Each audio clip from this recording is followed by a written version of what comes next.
소득이 있어도 개인 파산이 가능한 경우, 소득이 없거나 소득이 작은 경우예요. 그러니까 나이가 어려도 그 다음에 소득이 좀 있어도 이제 이게 가능한 경우인데, 무조건 소득이 없다 해서 개인 파산을 받아준 건 아니에요.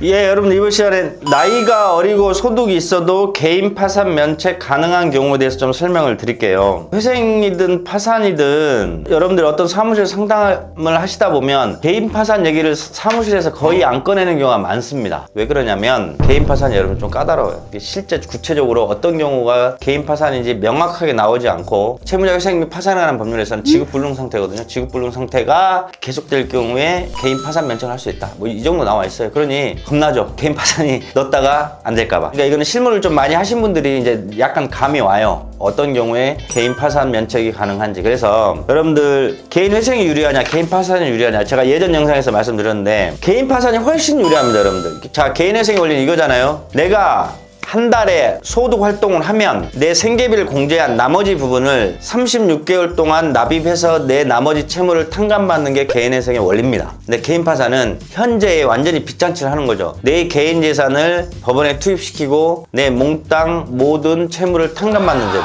그러면 개인회생처럼 3년 동안 돈을 일정 납입할 게 없잖아요. 개인 파산할 정도시면 거의 대부분요, 다는 그렇지 않고 거의 대부분은 내 개인 재산도 안 계십니다. 그러면은 개인 재산이 없으면 법원에 투입한 돈도 없이 파산 면책을 받게 되니까 신용이 곧바로 회복이 되죠. 당연히 개인 파산이 곱하기 10배? 아니요, 곱하기 1억 배는 좋을 겁니다. 아니요, 더 이상 표현이 있으면 훨씬 좋죠, 당사자한테는. 그렇기 때문에 개인 파산을 까다롭게 봅니다. 그래서 오늘 이 주제를 말씀드린 건데, 제가 의뢰인분들 상담하시면 다른 사무실을 들렸다 와가지고 그 얘기를 저한테 전달해 주시면 나이가 어려서 개인 파산 안 됩니다, 그 다음에 뭐 소득 활동을 하고 있어서 개인 파산이 안 됩니다, 뭐 이런 얘기를 듣고 왔대요. 근데 내가 들어보니 개인 파산이 될 수 있는 분들이에요. 그래서 오늘 여기에 대해서 말씀드린 거예요, 궁극적으로는. 그러니까 자, 첫 번째, 나이가 어리고 소득이 있어도 개인 파산이 가능한 경우, 소득이 없거나 소득이 작은 경우예요. 그러니까 나이가 어려도 그 다음에 소득이 좀 있어도 이제 이게 가능한 경우인데, 무조건 소득이 없다 해서 개인 파산을 받아준 건 아니에요. 왜? 너가 일을 안 하잖아. 그럼 법원에서 받아주겠어요? 일할 수 있는 사람인데 일을 안 하면 법원에 받아주지 않습니다. 근데 다르게 한번 표현해 볼까요? 이건 좀 약간 안 좋은 예지만 20, 30대라도 나이가 어려도 어떤 사고나 질병 때문에 경제활동을 못할 수 있는 분들 계시잖아요. 그죠? 이러면 소득 없는 게 일반적인 겁니다. 개인 파산 가능합니다. 그 다음에 소득이 낮아요. 주 5일 근무 80시간 근무가 이제 기본 우리나라 법정 근로시간이지만, 여타 사정에 의해서 오전 타임, 오후 타임만 이래서 한 달에 최저시급 5일 근무 80만 원 하면 지금 약 200, 세전 210만 원이고 세우면 약 150만 원 정도 나오시잖아요. 근데 한 달 소득이 120만 원, 130만 원 이런 분도 계세요. 왜? 그럴 만한 사정이 있어야 합니다. 이런 경우가 있었어요. 어떤 아들분이었는데 결혼도 안 하고 자식도 없었어요. 근데 아버지께서 정말로 치매 및 거의 뭐 혼수 상태여가지고 요양병에 계셨고, 어머니도 허리에 굉장히 뭐 사고가 나셔가지고 거동도 못 하셨어요. 근데 같은 병원에 아버님은 A병원, 어머님은 B병원. 그러니까 이 아들은 주구장창 일만 할 수 없죠. 아버지도 찾아뵙고 어머니도 찾아뵙고 막 이렇게 옆에서 막 뭔가를 해주고 하셔서 이분은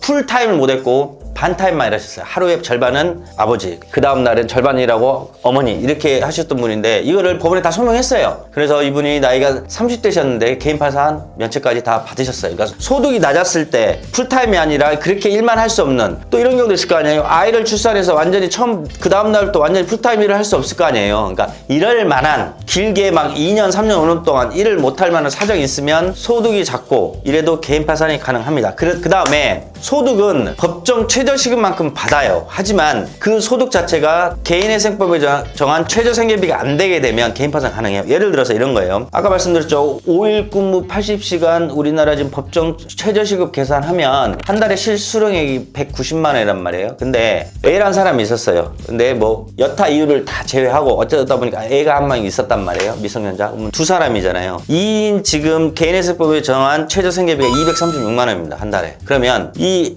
아빠라는 분이 한 달에 실수령에 190만 원 받았는데 2인 최저 생계비가 236만 원이에요. 그럼 0원이잖아.